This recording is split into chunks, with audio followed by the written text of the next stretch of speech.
Hi there, welcome back to my views and news. Three news stories. Firstly, drone strikes have been conducted in the Amhara region.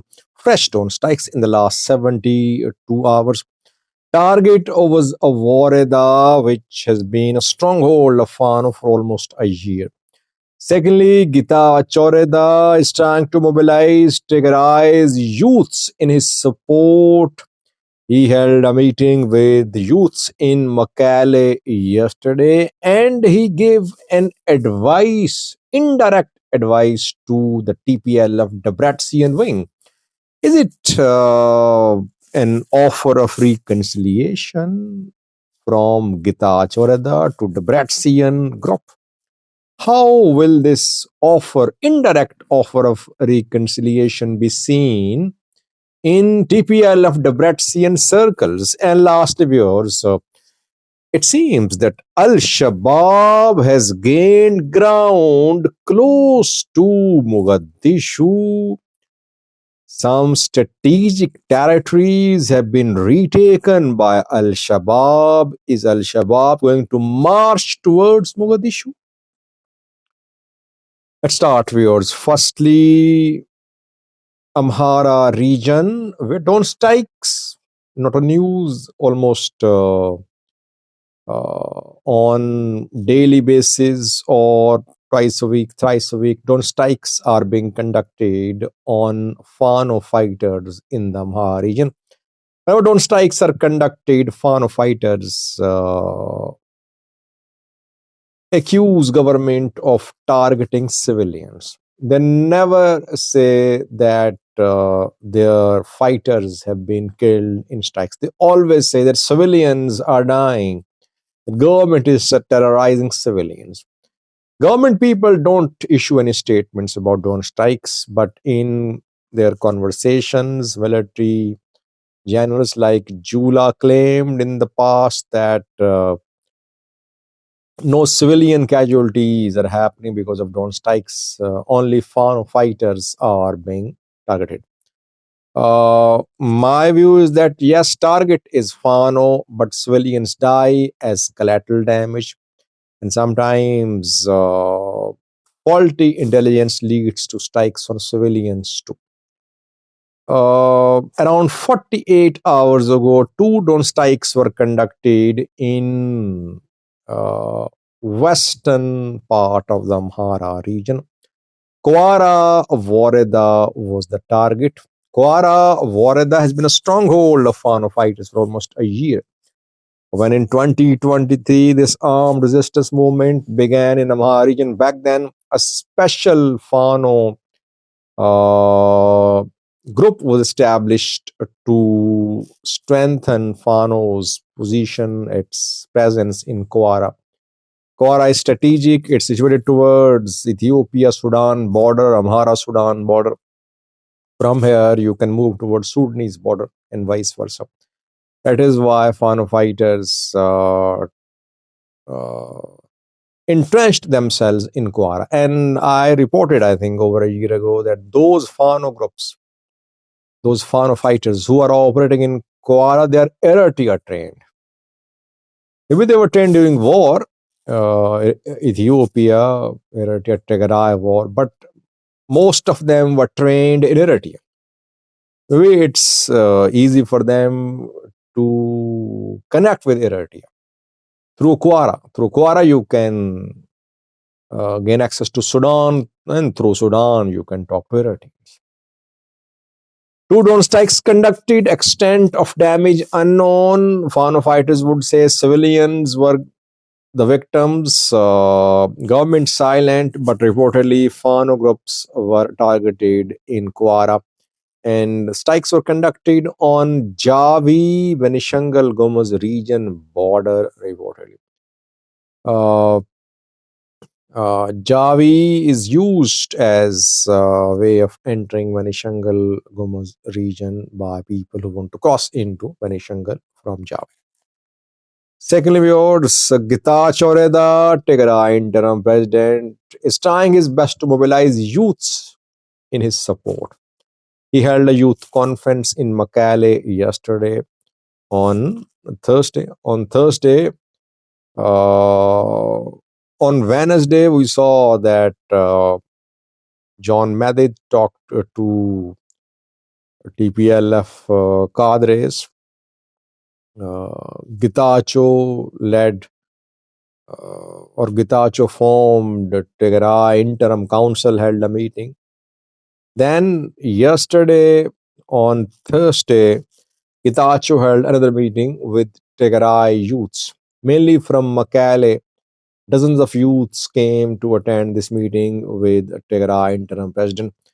The interim president wants to use youths against TPLF Debretsion. TPLF Debretsion accuses Getachew Reda of trying to brainwash youths to dismantle, to weaken, to divide TPLF. And when Getachew spoke at the meeting yesterday, he asked youths to be alert, to play their role in the building of in nation building, and he asks youths to play their part, which means that he wants youths to be on his side. The youths raised several questions, by the way, and some of these questions are planted.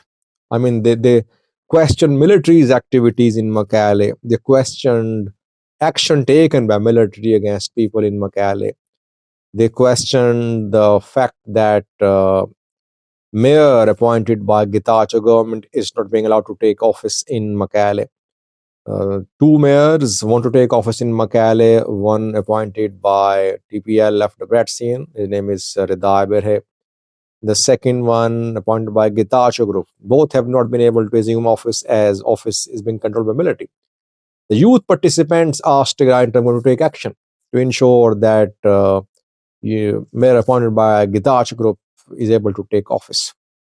Some of these questions were planted definitely to pressure upon military. Getachew and some ask question about illegal mining too. Getachew group accuses TPLF Debretsion and some military generals of being involved in illegal gold mining and smuggling of gold. Getachew Reda interestingly gave an advice to TPLF Debretsion yesterday. Indirect advice. What did he say? He said TPLF will have to hold another Congress if it is to be saved. I see this statement from Getachew Reda as a sort of suggestion for reconciliation. Getachew is saying indirectly that let's have another Congress, let's unite.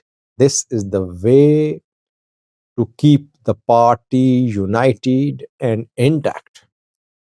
NEBE, National Election Board of Ethiopia, has been urging TPLF to hold a party congress.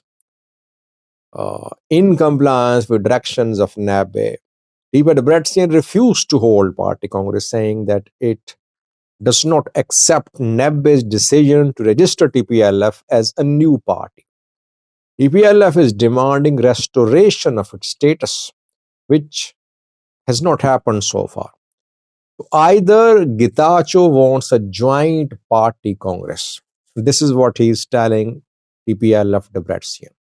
Suggestion is definitely going to be rejected because the group which dominates TPLF Debretsion is opposed to Getachew. Monjorino, LM, others, they are opposed to Getachew. They don't want Getachew and his companions to be part of TPLF again.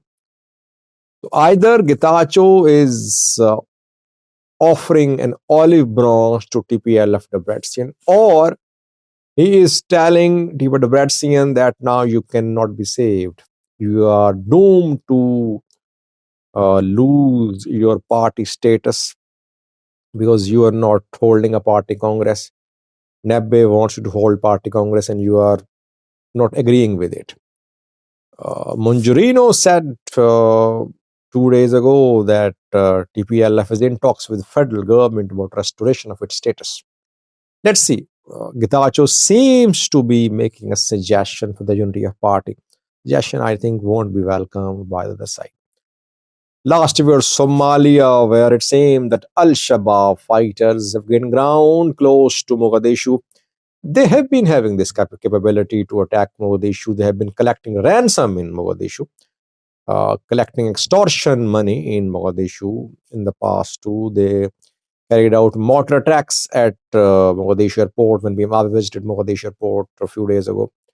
And US embassy in Somalia 2 days ago issued a warning saying that Al-Shabab could hit targets close to key locations in Mogadishu, including the airport, including Villa Somalia, etc. And US embassy asked all its citizens to be careful. After that, airline stopped operations in Mogadishu. Why did US embassy issue this alert? Al-Shabab has gained ground close to Mogadishu in recent weeks. That is why Ethiopian Air Force was involved 2 days ago in airstrikes in Middle Shabelle. Middle Shabelle has been the zone where Al-Shabab has been retaking strategic territories. When PM Abiy, the day PM Abiy visited Mogadishu, Al-Shabaab that morning took control of Balad. We did a video on that, just 40 kilometers away from Mogadishu's Balad. Several other towns have been retaken by Al-Shabaab in Middle Shabelle. Al-Barf is one of them. Ali Al-Ahmad is the second town. Bio Edo is third one. There are several others too. Laba Garas village is the scene of fighting now. Since yesterday, fighting ongoing there between Al-Shabaab and the government forces. US has also conducted some airstrikes on Al-Shabaab in Middle Shabelle. Ethiopian Air Force also involved. It conducted airstrikes on Al-Shabaab in Middle Shabelle. So from Middle Shabelle, Al-Shabaab fighters could make a move, swift move towards Mogadishu. That is why US Embassy in Somalia issued an alert. It's very surprising that for years, for decades, this operation against Al-Shabaab has been ongoing.